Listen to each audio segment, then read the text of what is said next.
ये देखें गोश्त कितना अच्छा गल चुका है और इसका कलर भी बहुत खूबसूरत है।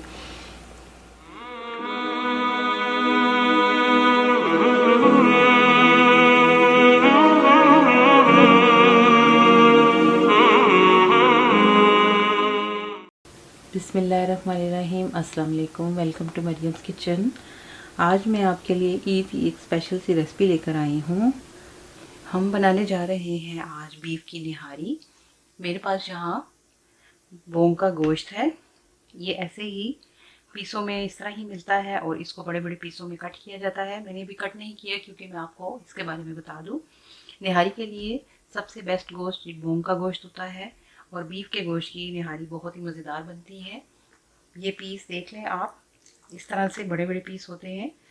तो अब मैं इनको कट करके फिर आपको दिखाती हूँ।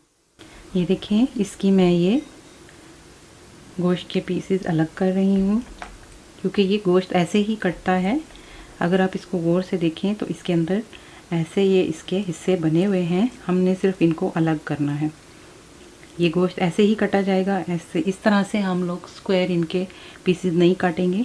हम इनको पीसों को अलग करेंगे, बोंग को एक दूसरे से। ये देखिए 3 हिस्से हमें नज़र आ रहे हैं। हम इजीली इनको छुरी से काट सकते हैं, फिर इनको हम छोटा कर सकते हैं और ये हिस्से इस तरह ही कटेंगे। ये मैंने एक अलग किया है, बाकी एक्स्ट्रा फैट हम उतार देंगे।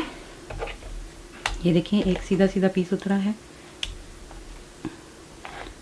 अब हम इसको देखें तो इसके अंदर 3 हिस्से हैं जिसको हम इजीली काट के अलग कर सकते हैं।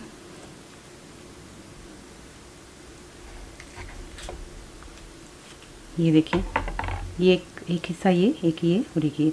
अब इन तीनों को मैं अलग अलग रिमूव करूँगी और फिर इनको कट करूँगी। ये देखें मैंने इसको साफ़ करके अच्छे से कट कर लिया है।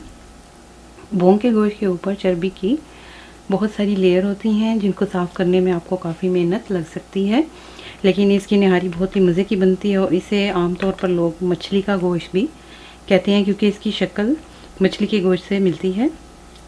तो ये मैंने कट कर लिया है। पीसों का साइज़ थोड़ा बड़ा ही रखना होता है, आप चाहें तो थोड़ा छोटा भी रख सकती हैं, ये आपकी चॉइस पे है। तो आइए हम इसका अब अगला स्टेप करते हैं। चूल्हे पे मैंने यहाँ प्रेशर कुकर चढ़ा लिया है। इसके अंदर हम ऑयल डालेंगे आधा कप। मेरे कप का साइज़ नॉर्मल साइज़ से बहुत छोटा है, इसलिए इससे मुझे क्वार्टर भरना पड़ा है जो आधे कप के बराबर होगा, नॉर्मल चाय के कप के बराबर। हम इसके अंदर कुकिंग ऑयल ऐड करेंगे। ऑयल को हम गर्म होने देंगे।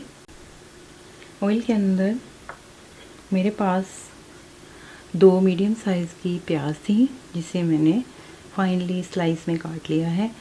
हम ये ऐड कर देंगे और इसे गोल्डन ब्राउन होने देंगे। देखिए प्याज हमारे ब्राउन हो चुके हैं। इस पॉइंट पे हम आंच को हल्का करेंगे और इसके अंदर क्रश किया हुआ लहसुन डाल देंगे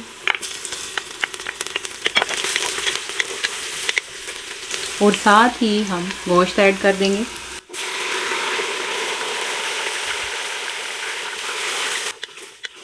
अब आंच को हम तेज़ करेंगे और इसके अंदर अपने स्पाइस ऐड कर देंगे। सॉल्ट 1 टीस्पून, गरम मसाला 1 टीस्पून, पिसा हुआ ज़ीरा 1 टीस्पून, निहारी मसाला 2 टेबलस्पून ये ऐड कर देंगे हम।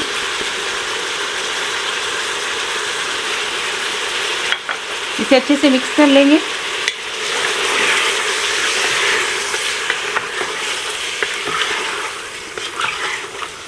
गोश्त को हम इतना भूनेंगे कि ऑयल सेपरेट हो जाए। गोश्त को मैंने तेज़ आंच पे 5 मिनट के लिए भून लिया है। देखिए इसमें ऑयल सेपरेट हो चुका है।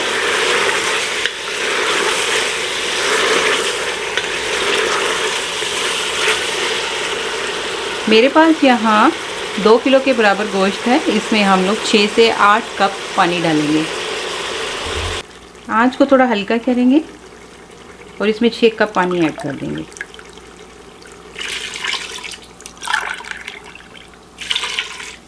आप चाहें तो पानी की मिकदार बढ़ा सकते हैं ताकि इसका सूप अच्छे से बन सके। इसे हम उबाल आने देंगे और फिर प्रेशर लगाएंगे। पानी को बॉयल आ चुका है, ऑयल भी सेपरेट हो चुका है। अब हम इसे 1 घंटे के लिए प्रेशर लगाएंगे।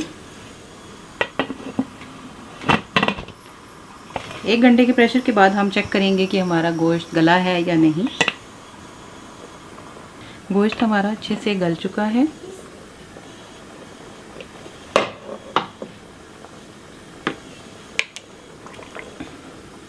ये देखिए बोटियां हमारी अच्छे से गल चुकी हैं। अब हम अपनी निहारी को गाढ़ा करने के लिए इसके अंदर आटा इस्तेमाल करेंगे। इसके अंदर कॉर्नफ्लोर नहीं जाएगा।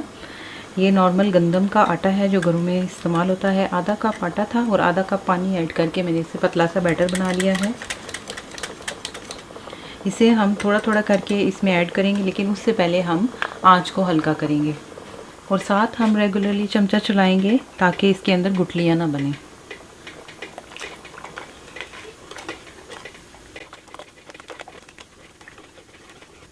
जितनी आप इसको गाढ़ा करना चाहें आप उतना आटा यूज़ कर सकती हैं। गाढ़ा करने के बाद आप इसकी स्पाइस चेक कर लें। अगर आपको कम लगे तो आप इसमें और ऐड कर सकती हैं। थोड़ा सा हम इसके अंदर आटा और ऐड करेंगे। आंच को तेज़ कर देंगे। थोड़ी देर के लिए हम स्पून चलाएंगे ताकि इसके अंदर गुठलियाँ ना बने और आटा अच्छे से मिक्स हो सके।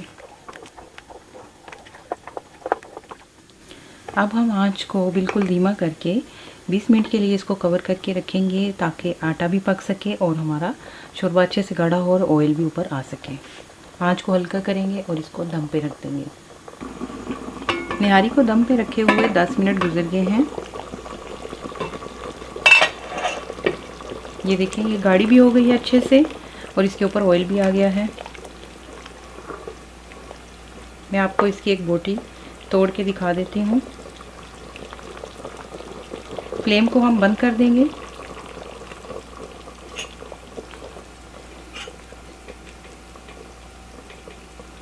ये देखें गोश्त कितना अच्छा गल चुका है और इसका कलर भी बहुत खूबसूरत है।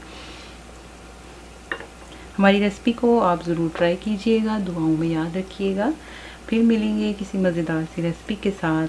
तब तक के लिए इजाज़त दीजिए। अल्लाह हाफ़िज़।